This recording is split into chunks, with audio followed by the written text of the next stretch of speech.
Vic Fangio is going to be hired as defensive coordinator, become the richest coordinator in football. Of course, the former Bronco head coach, but a long-time great defensive coordinator. He's going to go down with Mike McDaniel in Miami. This feels like a coup for McDaniel and the Dolphins. How'd they get their guy? Well, I mean, money talks, right? So I tweeted this out. I think I tweeted it out on Saturday, or maybe I don't know when I did, but I said that Vic Fangio was close to making a decision. Carolina was really interested. Carolina was offering him a substantial deal. And then Dan Quinn went back to Dallas, and Dan Quinn's deal going back to Dallas is somewhere north of $4.5 million per year. I don't know the exact number. And so once that deal came in, then Fangio has all the leverage. So he says to Carolina, either I'll go there if you pay X, and he says to Miami, I'll go there if you pay X.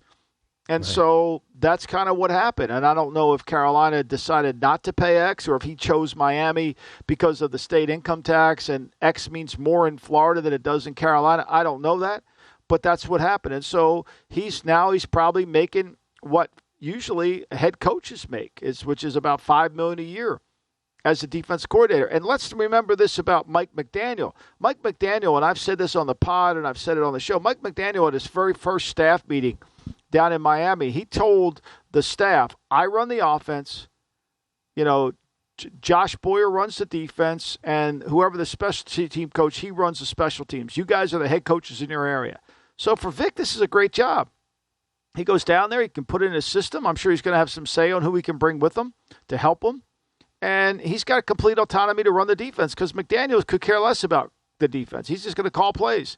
Now, it's going to be interesting to see when McDaniels is calling 75 passes in a row and not trying to run the clock out and putting Vic's defense in a bad spot like he did Boyer's, how Vic handles that.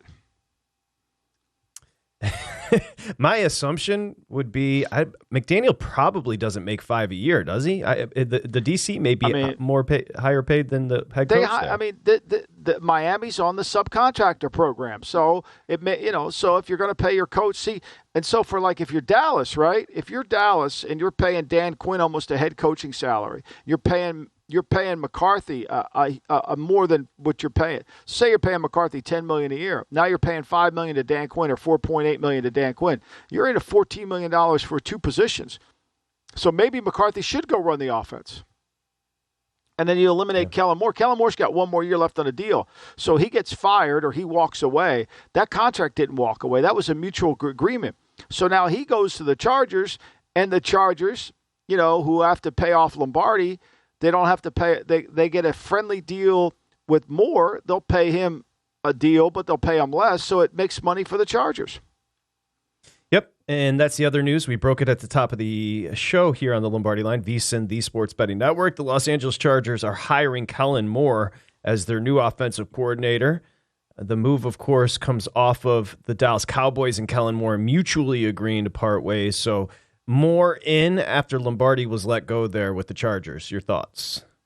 Well, I mean, look, as I've said many times about Kellen Moore, I think Kellen Moore would do a world of good to take a class on how to play complementary football, how he can accelerate it. I think he should call Sean Payton up on the phone and say, hey, Sean, how did you learn to go from being a really good play caller to becoming a really good head coach? I would recommend he do that immediately, and that'll help him. You know what I find interesting? We talked about this. It just got put out there yesterday, Friday or Saturday, that Justin Herbert's going for surgery for his non-throwing shoulder that was hurt during the season. Nobody filled in the blank that said, the Staley put this guy out on the field in a meaningless game against Denver with a bad shoulder that has to get operated on. Why would you do that? Why would you do that? Every decision Staley makes, to me, always seems like the wrong decision. So it's going to be interesting to see how Kellen Moore and him both work together and what they do. Look, Kellen Moore's offense is not much different than what Sean's offense that Lombardi was running, Sean Payton. It's not West Coast. It's more numerical. And so, but it's going to rely on, can he control the game, and can he get the ball to his best players when he has to? That was the knock. That was a knock on him in Dallas, that every time they had a big game, he couldn't make the play. And the other knock on Dallas was this: Dak wasn't making progress. Whatever you want to say about anything, Dak was the question that they had to ask this offseason, how are we going to get Dak better? Yeah. So now Kellen Moore with the Chargers, the 49ers season is over. My assumption is DeMeco Ryans gets a head coaching job in about 10 minutes. He's got one. He's got two if he wants it. I've already said Denver, and he definitely has Houston. And so I think he wants Houston over Denver because he's more comfortable with the town of Houston. His wife's from Houston. They've got more draft picks. And let's face it, Houston is a situation where, they've had two one-year coaches in a row, right? The next guy's going to be able to say, hey, look, I want a 6-year contract. I want a 7-year contract. Like, I'm not going in there. And DeMeco has all the leverage. He has all the leverage.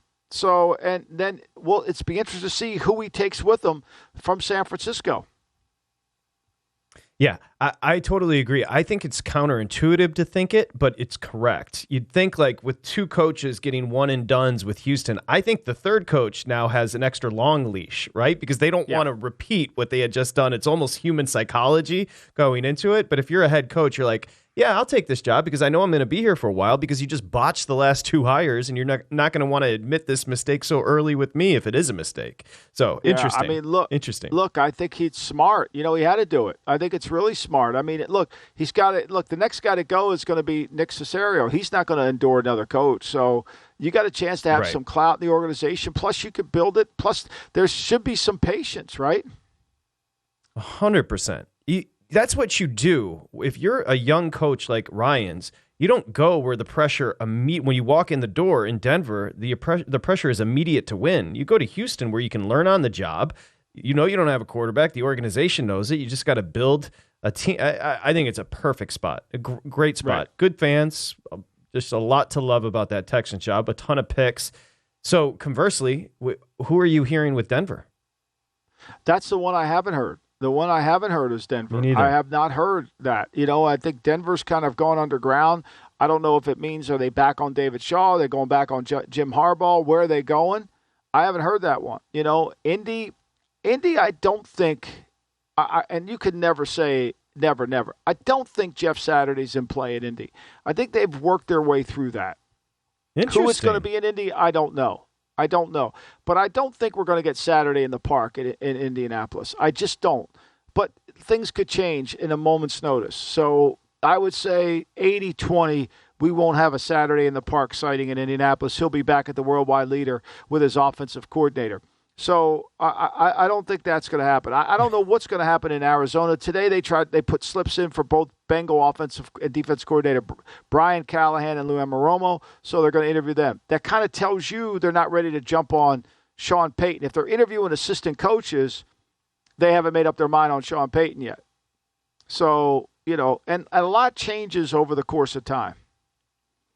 I don't know how it's you've had issues with names at times, but every time you say Amaromo, which I can't say at all, and nobody else can, you nail it. How is it possible you nailed that name all the time? I never feel like I nail it. Although I'm better than I heard Gronk on TV yesterday. Like he made me feel good. Like he was killing names. Like he made me feel good. Elliot, you should have been proud of me after you heard him yesterday.